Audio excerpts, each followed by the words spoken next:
Hello friends, आप सभी का हमारे यूट्यूब चैनल में स्वागत है। आज हम आपके लिए लेकर आए हैं एमएड फर्स्ट सेमेस्टर का अधिगम एवं विकास का मनोविज्ञान सब्जेक्ट से संबंधित एक टॉपिक। और आज का हमारा टॉपिक है शिक्षा मनोविज्ञान का विषय क्षेत्र। शिक्षा मनोविज्ञान के क्षेत्र को स्पष्ट करते हुए स्किनर ने लिखा है कि शिक्षा मनोविज्ञान के क्षेत्र में वह सभी ज्ञान तथा प्रविधियां सम्मिलित हैं जो सीखने की प्रक्रिया को अधिक अच्छे प्रकार से समझने तथा अधिक निपुणता से निर्देशित करने से संबंधित है। आधुनिक शिक्षा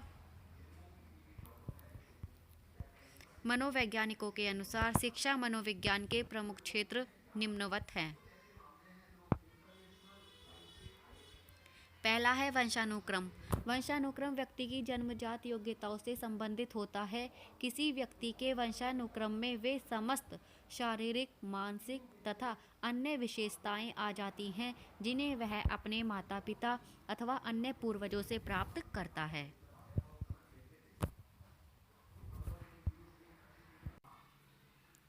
मनोवैज्ञानिकों ने सिद्ध कर दिया है कि बालक के विकास के प्रत्येक पक्ष पर उसके वंशानुक्रम का प्रभाव पड़ता है। शारीरिक संरचना, मूल प्रवृत्तियां, मानसिक योग्यता, व्यावसायिक क्षमता आदि पर व्यक्ति के वंशानुक्रम का प्रभाव स्पष्ट रूप से परिलक्षित होता है। शैक्षिक विकास की पुष्टि से वंशानुक्रम का अध्ययन करना अत्यधिक महत्वपूर्ण है। अब है नंबर 2, विकास। शिक्षा मनोविज्ञान के अंतर्गत जन्म से लेकर मृत्यु पर्यंत होने वाले मानव के विकास का अध्ययन किया जाता है। यानी कि शिक्षा मनोविज्ञान में जन्म से लेकर मृत्यु तक मानव के विकास का अध्ययन किया जाता है। मानव जीवन का प्रारंभ किस प्रकार से होता है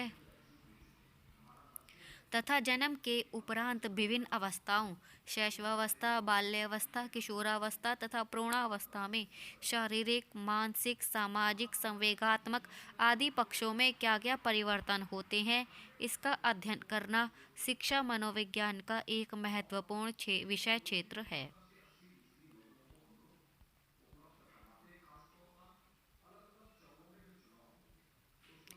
The subject matter of educational physiology is designed to enhance and enrich the lives of the learners and to furnish teachers with the knowledge and understanding that will help them institute improvement in the quality of in physiology.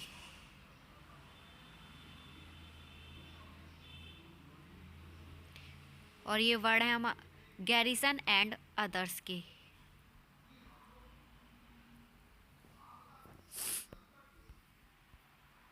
Number 3 है व्यक्तिगत भिन्नता। संसार में कोई भी दो व्यक्ति एक दूसरे के पूर्णतया समान नहीं होते हैं। व्यक्ति शारीरिक, सामाजिक एवं मानसिक आदि गुणों में एक दूसरे से भिन्न होते हैं। अध्यापक को अपनी कक्षा में ऐसे छात्रों का सामना करना होता है जो परस्पर काफ़ी भिन्न होते हैं। व्यक्तिगत भिन्नताओं के ज्ञान की सहायता से अध्यापक अपने शिक्षण कार्य को संपूर्ण कक्षा की आवश्यकताओं तथा योग्यताओं के अनुरूप व्यवस्थित कर सकता है।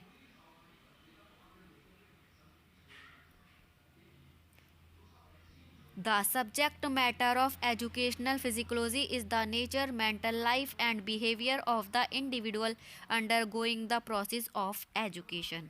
ये वर्ड हैं डगलस एंड हॉलैंड। अब है नंबर 4, विशिष्ट बालक। शिक्षा मनोविज्ञान विशिष्ट बालकों के लिए विशेष प्रकार की शिक्षा व्यवस्था का आग्रह करता है। वास्तव में तीव्र गति या मंद बुद्धि बालकों तथा गूंगे, बहरे, अंधे बालकों के द्वारा सामान्य शिक्षा का उचित लाभ उठाने की कल्पना करना त्रुटिपूर्ण ही होगा। ऐसे बालकों के लिए इनकी विशिष्ट आवश्यकताओं के अनुरूप शिक्षा व्यवस्था का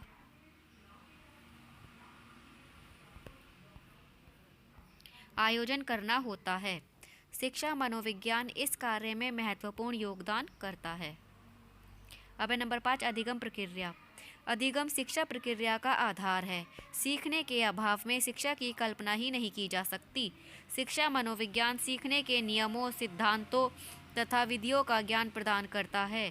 प्रभावशाली शिक्षण के लिए यह आवश्यक है कि अध्यापक सीखने की प्रकृति, सिद्धांत, विधियों के ज्ञान के साथ साथ सीखने में आने वाली कठिनाइयों को समझे तथा उनको दूर करने के उपायों से भी भलीभांति परिचित हो।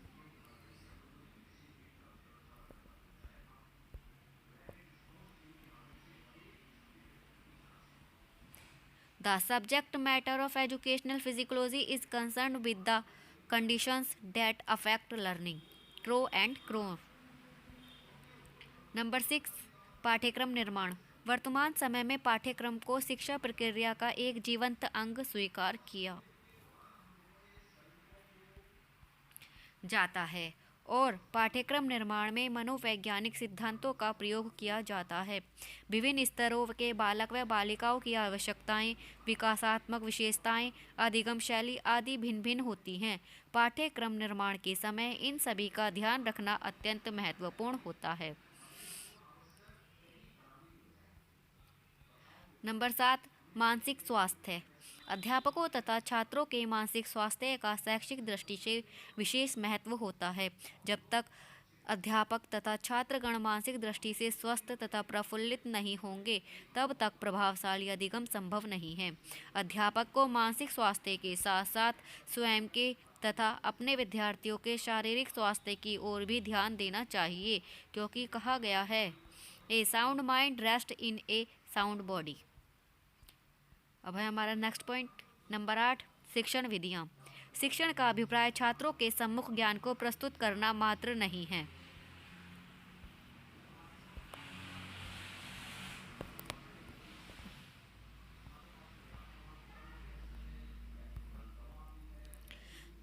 शिक्षण का अभिप्राय छात्रों के सम्मुख ज्ञान को प्रस्तुत करना मात्र नहीं है। प्रभावशाली शिक्षण के लिए यह आवश्यक है कि छात्र प्रभावशाली ढंग से ज्ञान को ग्रहण करने में समर्थ हो सके। शिक्षा मनोविज्ञान बताता है कि जब तक छात्रों को पढ़ने के प्रति अभिप्रेरित नहीं किया जाएगा तब तक अध्यापन में सफलता मिलना संदिग्ध होगा। इस दृष्टि से शिक्षा मनोविज्ञान प्रभावशाली शिक्षण के लिए उपयुक्त शिक्षण विधियों का ज्ञान प्रदान करता है। नंबर 9, अनुसंधान। अनुसंधान के क्षेत्र में भी शिक्षा मनोविज्ञान का विशेष हाथ रहता है। यह अनुसंधान शिक्षा के क्षेत्र से संबंधित होता है। किसी भी प्रकार के शैक्षिक अनुसंधान को पूरा करने के लिए शिक्षा मनोविज्ञान के सिद्धांतों का ही प्रयोग किया जाता है, चाहे वह क्रियात्मक अनुसंधान हो या मौलिक अनुसंधान।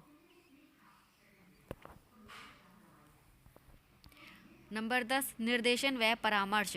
शिक्षा एक अत्यंत व्यापक प्रक्रिया है। समय समय पर छात्रों को तथा अन्य व्यक्तियों को शैक्षिक तथा व्यावसायिक निर्देशन में परामर्श प्रदान करना अत्यंत आवश्यक होता है। छात्रों को किस पाठ्यक्रम में प्रवेश लेना चाहिए, किस व्यवसाय में वे अधिकतम सफलता अर्जित कर सकते हैं, उनकी समस्याओं का समाधान कैसे हो सकता है आदि प्रश्नों का उत्तर शिक्षा मनोविज्ञान ही प्रदान कर पाता है। सो फ्रेंड, ये थे शिक्षा मनोविज्ञान के विषय क्षेत्र।